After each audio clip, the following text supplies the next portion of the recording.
ایک وقت تھا جب بھارت ڈھنڈورتا پھرتا تھا کہ اس نے پاکستان کو دنیا میں تنہا کر دیا ہے۔ آج نہ صرف بھارت کی وہ اطراحٹ خاک ہو چکی ہے بلکہ بھارت خود ایک گلوبل تنہائی کی تصویر بن چکا ہے۔ آج بھارت کے اندر ہی چوٹی کے ماہرین کھل کر نریندر مودی کے بھارت کی سفارتی تنہائی، گلوبل آئسولیشن اور پاکستان کی گلوبل پریسٹیج میں زبردست اضافے کا اعتراف کر رہے ہیں۔ متعدد بھارتی اسپیشلسٹ اور انٹلیکچوئلز کا ماننا ہے کہ دنیا میں پاکستان اب ایک اسٹریٹجک سٹیک ہولڈر کے طور پہ دیکھا جا رہا ہے۔ ان کا کہنا ہے کہ پاکستان کے بڑھتے ہوئے سیکیورٹی پروفائل نے اسے انٹرنیشنل سطح پر ایک بڑا بوسٹ دیا ہے اور اب وقت آ گیا ہے کہ پاکستان کے درمیان بات چیت کے دروازے کھلے رکھے جائیں۔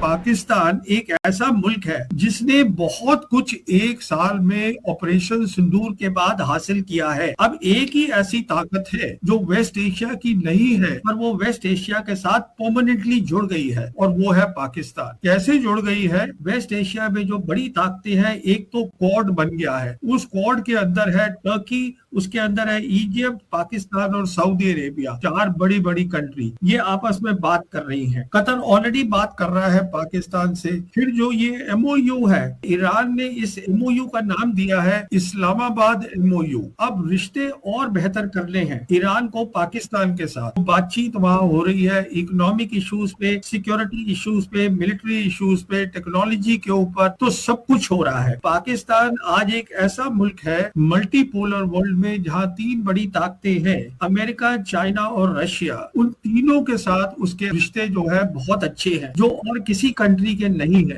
بیلٹ اینڈ روڈ انیشیٹو آ چکا ہے، رشیا ہے ان کا یوریشین سیکیورٹی آرکیٹیکچر آ چکا ہے، ٹریڈ، کنیکٹیوٹی، اکنامک ایکٹیویٹی، اس سب میں پاکستان جڑ گیا ہے۔ پاکستان کا ایک پرماننٹ رول ہے، سیکیورٹی کے رول کے اوپر ہے، ایک جیو پولیٹیکل رول ہے، ایک میڈیٹر سے بڑا رول ہے۔ فارمر انڈین فارن سیکرٹری کنول سبل بھی تسلیم کرتے ہیں کہ پاکستان کی ریجنل سیکیورٹی اہمیت میں واضح اضافہ ہو چکا ہے۔ ان کے مطابق امریکہ اور ایران کے درمیان میڈیشن کا جو کردار پاکستان کو ملا، اس نے پاکستان کی گلوبل پریسٹیج کو نمایاں طور پہ بہت سٹرونگ کر دیا ہے۔ Regional security profile that has been given to Pakistan. They have been given the role to be a mediator between Iran and the United States, which has given Pakistan a great international boost. There's no doubt about it. Many countries are appreciative of the fact that in a very difficult situation, Pakistan came in and stepped into this mediatory role with their defense agreement with the Saudi Arabia. There is some cause for concern about Pakistan's high profile, which they'll capitalize on and use that to put pressure on India on various issues which divide us. Pakistan کی global اہمیت کے حوالے سے سب سے حیرت انگیز بیان R S S کے جنرل سیکرٹری ہوسابلے نے دیا۔ ایک انٹرویو میں انہوں نے کہا کہ ہمیں پاکستان سے بات چیت کے لیے ہمیشہ تیار رہنا چاہیے تھا۔ یہ کہنا تھا آر ایس ایس کے سیکرٹری جنرل کا۔ Security and self-respect of a country and a nation has to be protected, and the government of the day should take note of it and take care of it. But at the same time, we need not close the doors. We should always be ready to engage them in dialogue. That's why diplomatic relations are maintained. Trade and commerce goes on. Visas are being given. So that we should not stop it, because there should be a window for always for a dialogue. پچھلے چند مہینوں کے دوران India اور پاکستان کے retired diplomats اور farmer military officers کے درمیان بیک چینل ملاقاتوں کی خبریں بھی آئی ہیں۔ اس ہفتے خاص طور پہ یہ خبریں سری لنکا اور تھائی لینڈ میں ہونے والی ملاقات کے حوالے سے سامنے آئی، جہاں کہا گیا کہ دونوں ملکوں کے فارمر آفیشلز کے درمیان بات چیت ہوئی ہے۔ ان میٹنگز کو اس بات کا اشارہ سمجھا جا رہا ہے کہ دونوں جانب اختلافات کے باوجود عملی انداز میں بیک چینل مذاکرات کے دروازے کھلے ہیں۔ The RSS chief in India talking about dialogue with Pakistan. Reports have emerged of another track 2 dialogue between Indian and Pakistani retired foreign service, army, journalists meeting in Colombo and in Bangkok for a track 2 dialogue. Do you think that these are just coincidences, or do you think that there is some kind of subtle pressure to nudge the two countries to talk? I do appreciate the fact that Pakistan played the role of a mediator, because it did seem that between Iran and the United States, it was not possible for them to have direct talks. The India-Pakistan arena, I believe, has always been a bilateral one in which our concerns are well known and well expressed. And in that particular context, there is also need for dialogue. The lines should be kept open so we can have a possibility to see if there is a new wind. We must also be careful at this particular juncture because there are various parties in our region who are becoming more sympathetic towards the Pakistani cause. Earlier, it was only the Chinese who were supportive of Pakistan, but we do see that within the region, Pakistan is gathering greater momentum of some semblance of support and understanding of what their aspirations are. ایک ایسا ملک جو کچھ عرصے پہلے تک مشکلات کا شکار سمجھا جا رہا تھا، آج وہی پاکستان گلوبل پیس کا سب سے بڑا ضامن بن کے ابھرا ہے۔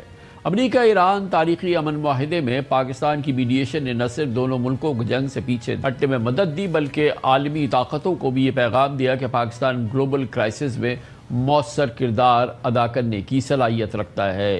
یہ بھی بہت اہمیت کی بات ہے کہ 50 سال بعد پہلی بار امریکہ اور ایران کے چوٹی کے لیڈرز کی ملاقات پاکستان کی ثالثی میں ہوئی اور اسلام آباد میں ہوئی۔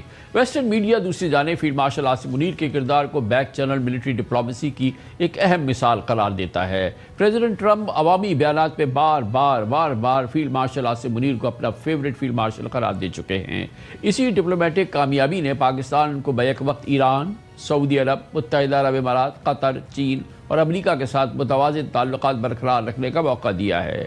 مگر ایک بہت اہم ڈیولپمنٹ میں سعودی عرب، ترکیہ اور مصر کے ساتھ بڑھتا ہوا تعاون ایک نئے ریجنل اسٹریٹجک کوارڈ کی صورت اختیار کر چکا ہے، اور اس نئے اتحاد کا پہلا اجلاس رواں سال مارچ میں ریاض میں ہوا، جس میں مذاکرات کے مزید 4 دور ہو چکے ہیں۔ اس کے بعد جو جی سی سی سے باہر ایک بہت طاقتور علاقائی گروپ کے قیام کا واضح سگنل ہے۔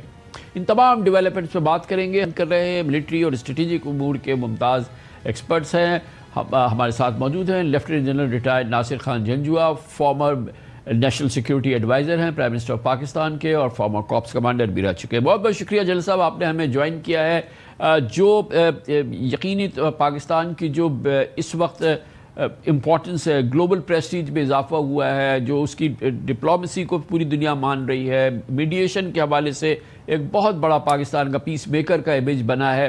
اب وقت ہے کہ اس پوری ڈیولپمنٹ کو اور اس میجر بریک تھرو کو لیوریج کیا جائے، اور اس سے پھر پاکستان کے سبسٹینشل جو ہیں وہ گینز جو ہیں وہ نظر آئیں۔ تو کیسے ہم لیوریج کر سکتے ہیں اب اس سچویشن کو؟ بسم اللہ الرحمن الرحیم۔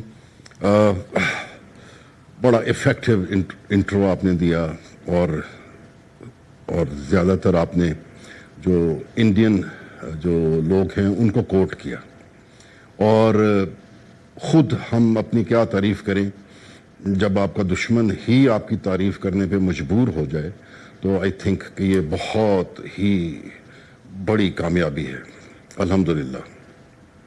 واقعتاً پاکستان کو ہر فیلڈ میں ایک بڑی نیک نامی ملی ہے، بہت عزت ملی ہے، اور بلکہ میں یہ سمجھتا ہوں کہ اس سے زیادہ جو ہے رب تعالیٰ نے پاکستان کو بالکل ریپوزیشن کر دیا ہے۔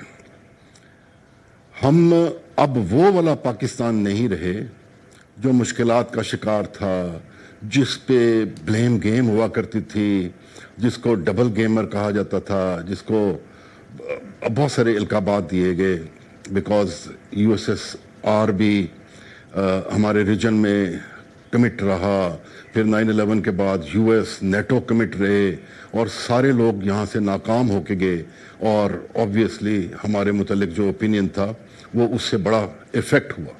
لیکن